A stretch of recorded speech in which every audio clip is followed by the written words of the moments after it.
The dinosaur clips in this video are from documentaries you can find on CuriosityStream. More on them at the end of the video. Mosasaurus, one of the most feared marine builds in the history of the game.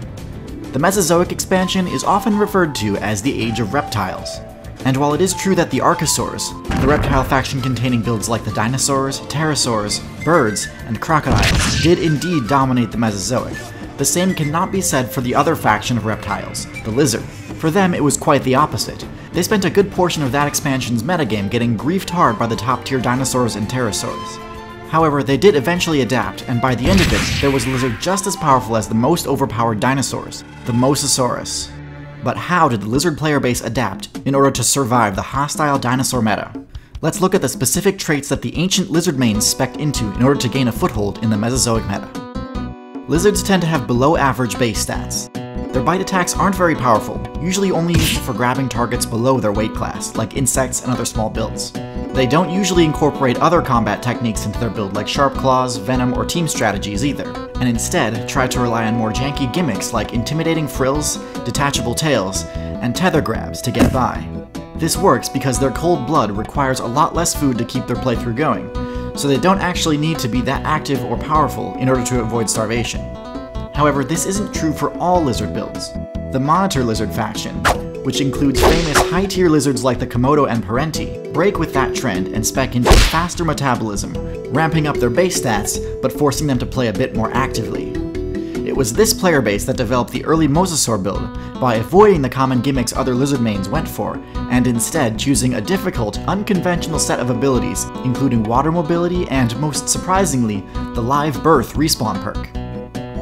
Having a terrible, completely one-sided matchup against dinosaurs and pterosaurs meant that when the pressure was on, the Monitor Lizard player base's best option wasn't to run, nor was it to hide.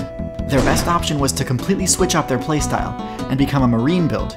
This synergized extremely well with their live respawn perk, because it let them avoid the spawn killing that was so oppressive to the other reptiles at the time.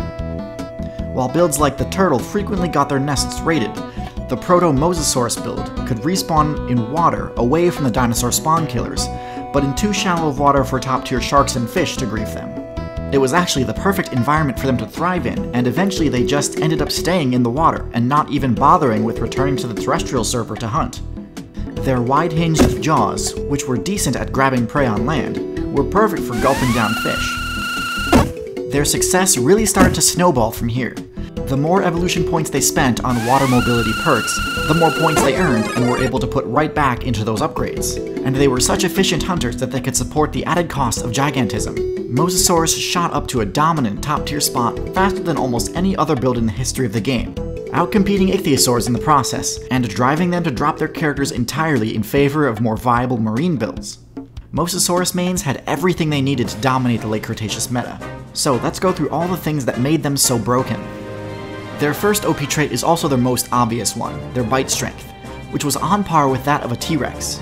It's hard to overstate how devastating a bite from Mosasaurus was, but suffice it to say that the other top-tier ocean predator builds at the time would all get one-shot by the Mosasaurus' bite. Xiphactinus, one of the most powerful fish builds in the history of the game, paled in comparison to the Mosasaurus' strength. The Ammonite, a cephalopod that went for a tank-style build, probably had the best armor of any ocean build at that time, but even their shells weren't sturdy enough to save them from the crushing bite of a mosasaur. Obviously, its size was equally as overpowered, but for reasons you might not expect. You see, because of its immense size, Mosasaurus wasn't particularly mobile. It generally had to ambush other players in order to land a hit with its overpowered jaws. Even tank builds like the Ammonite could outspeed it if they saw it coming. However, being the biggest ocean build in the entire server has one very important advantage. It gives you control over the surface of the water. See, the surface of the water is one of the most advantageous positions to be in when attempting to ambush another player who is above the surface. The reflective surface of the water grants a massive stealth bonus, making it easy to get within striking range of players who would normally be able to escape easily due to their high mobility. This is a double-edged sword though, as being on the surface of the water leaves you vulnerable not only to attacks from the marine players below, but also from aerial hunters above, both of which there were no shortage of in the Cretaceous meta.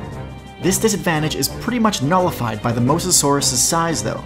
The main enemy of the giant unkillable behemoth style build, at least in the late game when they've already reached their full size, is starvation, not attacks from players. Mosasaurus abused this tactic to the absolute limit, frequently taking down even the most powerful dinosaur builds in the game if they ever got careless at the water's edge, and also turning the tables on the exact pterosaur builds that specialize in punishing marine players who stray too close to the water's surface. The last important factor in their success is a continuation of the ability that they spec'd into as lizards, live birth. Mosasaurus retained this ability and expanded upon it by speccing into the parental instinct trait. Pretty much the only time Mosasaurus players were ever vulnerable was during the start of their playthrough, when they didn't have the size necessary to shield them from attacks. This is when the other top tier ocean builds, like Xifactinus, would launch their assaults on the Mosasaur player base. As smaller lizards, these players would stay in the safety of water that was too shallow for Xifactinus to approach. But even at level 1, Mosasaurus was too large for that, and so without the protection of mother Mosasaur players, Xifactinus would absolutely demolish any hope of survival. But with their help, Mosasaurus' dominion over the Cretaceous ocean meta was basically untouchable. Of course, we all know how the devs reacted to the meta becoming so over-centralized around a select few overpowered builds, but hopefully this video is still useful as an example of how low-tier builds can rise to total dominance with only a few clever build choices and advanced techniques. Who knows what the next breakout success will be in the modern Anthropocene meta? By the way, the Mosasaurus CGI in this video is from a fantastic new documentary called Amazing Dino World. It's a mini-series that tells the stories of various ancient creatures, with one episode being dedicated fully to the story of Mosasaurus' evolution. It's available right now on CuriosityStream, the best place on the internet for high-quality documentaries and non-fiction titles. I never thought I'd see the day where a dinosaur documentary would top the original Walking With series, but I have to be honest, Amazing Dino World blows it out of the water. I really do think CuriosityStream has become a major player in creating amazing new stuff, rather than just being a nostalgia hub for me. Oh, and speaking of creating new stuff, if you sign up for a CuriosityStream membership today, you'll also get access to a brand new streaming service that a bunch of creators, including myself, helped found, Nebula. This service features originals from tons of great creators, in addition to housing all of their normal YouTube content in a place where it's safe from obnoxious algorithm nonsense. So if you want to support top-shelf educational content and indie creators alike, and get access to 2 amazing streaming sites, this is definitely a free trial you won't want to miss. Check out the link in the description and use promo code TYRZOO to get started. Last but not least, thanks so much to my patrons, and thank you for watching.